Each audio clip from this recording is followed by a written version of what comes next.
2026년 1월 3일입니다. 백악관에서 예고도 없이 긴급 기자회견이 열립니다. 연단에 선 사람이 바로 도널드 트럼프 대통령이었죠. 그리고 전 세계를 향해서 정말 폭탄 선언을 합니다. 미군 특수부대가 베네수엘라를 기습해서 니콜라스 마두로 대통령을 생포했다고요. 정말 영화 같은 얘기인데 이게 현실이 된 겁니다. 오늘은 이 기자회견 내용 자체가 너무 중요해서요. 트럼프 대통령의 말 한마디 한마디를 거의 현미경으로 들여다보듯이 파고드는 게 더 의미가 있을 것 같아요. 그래서 오늘 저희의 목표는 이겁니다. 이 기사 하나만 붙들고 트럼프의 진짜 속내가 뭘까? 이걸 한번 제대로 파헤쳐보는 거죠. 네, 맞습니다. 때로는 수백 페이지짜리 보고서보다도요, 권력자의 입에서 직접 나온 몇 마디 말이 더 본질을 보여줄 때가 있거든요. 특히 트럼프 대통령 같은 인물은 외교적인 수사 이런 거 잘 안 쓰잖아요. 아주 직설적으로 말하죠. 오늘 이 기사회견은 그야말로 미국의 대서방구 전략, 더 나아가서 세계 전략의 민낯을 보여주는 아주 중요한 텍스트라고 할 수 있습니다. 그렇군요. 발표된 내용 자체도 충격적이지만 그 행간을 읽는 게 중요하다 이 말씀이시죠? 바로 그겁니다. 그 말들 사이에 숨겨진 진짜 의도를 파악하는 게 오늘의 핵심이 될 겁니다. 좋습니다. 그럼 바로 본론으로 들어가 보죠. 트럼프 대통령이 기자회견을 하기도 전에 자기 소셜미디어, 그 트루스 소셜에 사진 한 장을 딱 올렸어요. 네, 그 사진부터가 시작이었죠. 기사를 보니까 미군 강습상 욕함 이오지마 갑판 위인데 마두로 대통령 모습이 정말 눈 가리개에 헤드폰, 수갑까지 차고 있어요. 이건 그냥 사진이 아니죠. 이건 하나의 선언입니다. 그렇죠. 시각적인 충격 요법을 그냥 극대화한 겁니다. 이 사진 한 장으로 이제 게임은 끝났다. 이 메시지를 아주 명확하게 전 세계에 던진 거죠. 그리고 바로 다음 단계로 넘어가는데 그게 바로 마두로의 신병 처리 문제입니다. 아, 잡았으니 이제 어떻게 할 거냐. 네, 트럼프 대통령이 기자회견에서 공언을 하죠. 마두로 부부를 뉴욕이나 마이애미로 데려와서 재판에 세울 거라고요. 여기서 중요한 키워드가 바로 재판입니다. 그냥 정치범으로 가두는 게 아니라 아예 미국 사법 시스템 안으로 끌어들이겠다. 아니 근데 잠깐만요. 이게 법적으로 가능한 일인가요? 아무리 미국이라도 다른 나라 현직 대통령을 마음대로 잡아다가 자국 법정에 세울 수가 있나요? 주권 침해 논란이 엄청 날 텐데요. 바로 그 지점을 피하기 위한 장치가 이미 6년 전에 마련되어 있었습니다. 6년 전이요? 네, 기사에서도 언급하듯이 2020년에 미국 법무부가 마두로 대통령을 마약 테러리즘 혐의로 기소했었어요. 아, 맞다. 그런 뉴스가 있었죠. 현상금까지 걸었던 것 같은데. 맞습니다. 바로 그걸 명분으로 내세우는 겁니다. 트럼프가 회견에서 우리는 그들의 범죄에 대한 압도적인 증거를 갖고 있다. 이렇게 자신 있게 말하는 것도 다 그 때문이고요. 즉, 이번 작전은 주권 국가에 대한 침공이 아니라는 거죠. 아, 미국 법을 어긴 흉악범을 체포한 법 집행이다. 이런 프레임으로 끌고 가려는 아주 고도로 계산된 전략인 셈입니다. 와, 정말 치밀하네요. 독재자 축출이라는 정치적 명분에다가 마약사범 검거라는 법적 명분을 아주 교묘하게 합쳐버린 거군요. 이렇게 되면 다른 나라들이 비판하기가 굉장히 애매해지겠어요. 그렇죠. 이건 내정 간섭이다라고 하면 미국은 아닌데 우리는 마약 카르텔 수장을 잡은 건데 이렇게 받아칠 수 있는 논리적 방패를 이미 확보한 겁니다. 1989년에 파나마의 노리에가를 똑같은 방식으로 잡았던 전례가 있거든요. 딱 그 모델을 다시 가져온 거죠. 자, 그런데 마두로 체포는 그야말로 시작에 불과했습니다. 트럼프 대통령이 여기서 한 걸음 더 나아가서 훨씬 더 충격적인 발언을 하죠. 안정적인 정권 이양이 이뤄질 때까지 미국이 베네수엘라를 통치하겠다. 영어로 run the country라고 했어요.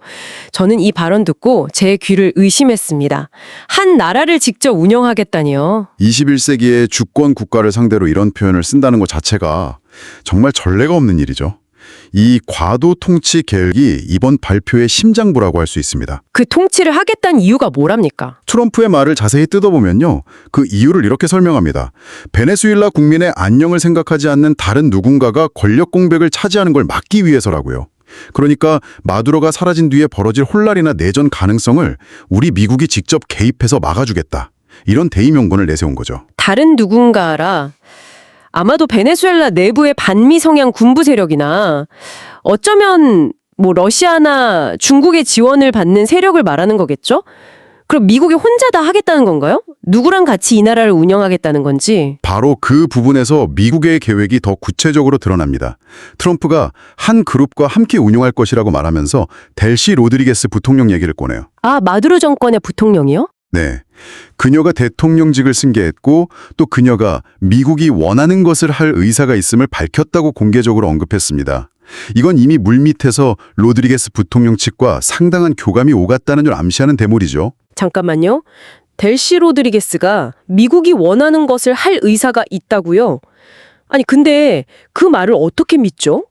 일단 권력을 잡고 나면 언제든 말을 바꿀 수 있는 거잖아요.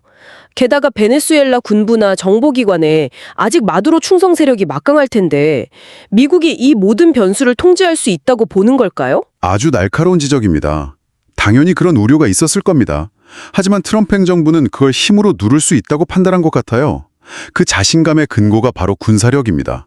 군사력이라면 기자가 베네수엘라에 지상군을 보낼 거냐 이렇게 물으니까 트럼프가 두렵지 않다, not afraid 고 답했습니다. 이건 사실상 필요하면 얼마든지 보낸다 이 뜻이거든요. 심지어 미국 함대는 현재 베네수엘라 인근 해상에서 대기 중이라고 아예 공개를 해버렸어요. 군사적 압박 수위를 최고조로 끌어올린 거죠. 그러니까 델시 로드리게스든 누구든 딴 마음을 품는 순간 미군이 직접 개입할 수 있다는 걸 아주 노골적으로 보여준 거군요. 그렇습니다. 친미 성향 과도 정부를 앞에 내세우고 그 뒤에서 미군이라는 강력한 채찍을 들고 실질적인 통제를 하겠다. 말 그대로 총칼을 앞세운 후견인 통치인 셈입니다. 마두로를 체포하고 과도 정부를 세우고 미군까지 주둔시킨다. 판이 정말 커지네요. 저는 계속 이 질문이 맴돕니다. 이렇게까지 하는 진짜 이유, 그들이 원하는 최종 그림은 대체 뭘까요? 그 질문에 대한 답도 트럼프 대통령이 아주 친절하게 직접 설명해 줬습니다. 그의 발언을 종합해보면요. 이 거대한 도박의 최종 목표는 딱 두 가지로 요약됩니다. 두 가지요? 네, 바로 석유와 서반구의 패권입니다. 석유. 결국 또 석유군요. 베네수엘라가 세계 최대 석유 매장량을 가진 나라라는 건 잘 알려진 사실이죠. 그렇습니다. 트럼프는 이 부분에 대해 조금도 숨기지 않았습니다. 기자회견에서 이렇게 말했어요. 아주 규모가 큰 미국의 석유 회사들이 들어가서 심각하게 파괴된 석유 인프라를 복구할 것이라고요. 그리고 그 회사들은 그 나라를 위해 돈을 벌기 시작할 것이라는 말까지 덧붙였죠. 이건 거의네요. 그렇죠. 단기적으로는 막대한 투자가 필요하니까 리스크가 크죠. 하지만 장기적으로 보면 세계 최대 매장량을 가진 유전을 통제한다는 건 돈으로 환산할 수 없는 지정학적 자산을 얻는 겁니다.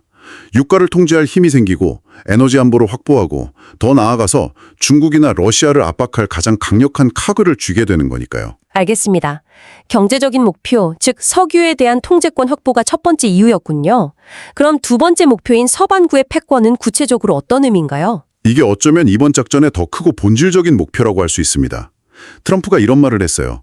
미국은 외부 세력이 서반구에서 우리 국민을 약탈하는 것을 결코 허용하지 않을 것이라고요. 여기서 말하는 외부 세력, 누군지는 모두가 알고 있죠. 중국이군요. 지난 한 10년, 20년 사이에 중국이 중남미 국가들의 막대한 자본을 투자하면서 영향력을 엄청나게 키워왔잖아요. 미국의 바로 앞마당에서요. 바로 그겁니다. 미국 입장에서는 안방을 내주는 듯한 위기감을 느꼈을 겁니다. 트럼프의 이 발언은 더 이상은 못 참는다. 이제부터 이 동네 룰은 다시 우리가 정한다는 아주 노골적인 선언인 셈이죠. 이건 거의 멀로 독트린의 부활이라고 봐도 되겠네요. 19세기에 유럽을 향해서 아메리카 대륙에 간섭하지 말라고 했던 것처럼 이제 21세기에는 중국을 향해 똑같은 메시지를 던지는 거군요. 정확합니다. 심지어 트럼프는 거기서 멈추지 않고 쐐기를 박습니다. 우리의 새로운 국가안보 전략하에서 서반구에서 미국의 지배력은 다시는 의문시되지 않을 것. Will never again be questioned. 이 문장이 이번 기자회견의 핵심이라고 저는 생각합니다. 와, 다시 말해 이번 베네수엘라 작전은 단순히 마두로 한 사람을 제거하는 게 목적이 아니라는 겁니다.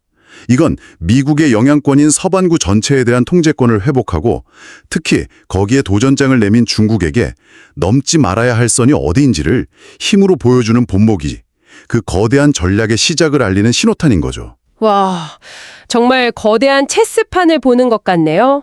오늘 기사 하나를 가지고 정말 깊게 파고 들어와 봤는데요. 한번 정리를 해보죠.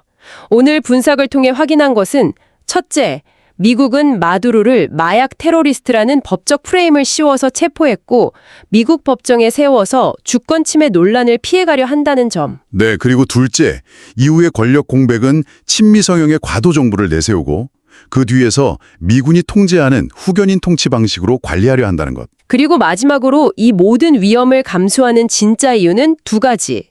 하나는 베네수엘라의 막대한 석유 자원에 대한 통제권을 확보하려는 경제적 목표. 그리고 다른 하나는 자신의 앞마당인 서반구에서 영향력을 키우는 중국을 힘으로 밀어내고 이 지역에서 미국의 압도적인 패권은 앞으로 그 누구도 의심하지 못하게 만들겠다는 지정학적 야심입니다. 오늘 우리는 트럼프 대통령의 입을 통해 한 국가의 운명을 바꾸는 걸 넘어서 세계 질서의 판 자체를 뒤흔들려는 미국의 거대한 계획이 그 서막을 열었음을 확인했습니다. 정말 앞으로 국제 정세가 어떻게 흘러갈지 한치 앞을 내다보기 힘들어졌네요. 여기서 청취자 여러분께 마지막으로 생각해볼 질문 하나를 던지면서 마무리할까 합니다. 기자회견 막바지에 트럼프 대통령이 베네수엘라의 모든 정치인과 군인들을 향해서 이런 말을 남겼습니다. 마두로에게 일어난 일이 자신에게도 일어날 수 있다는 점을 알아야 할 것이라고요. 아주 섬뜩한 경고죠. 여러분께 드리는 질문은 이것입니다. 이 경고는 단순히 베네수엘라 내부의 잠재적 반대 세력을 향한 메시지에 그칠까요?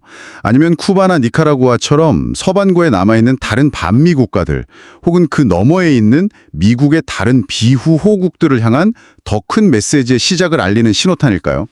미국의 이번 행동이 앞으로 다른 나라들에게 어떤 선례는 남기게 되겠지 한번 깊이 생각해 보시면 좋겠습니다.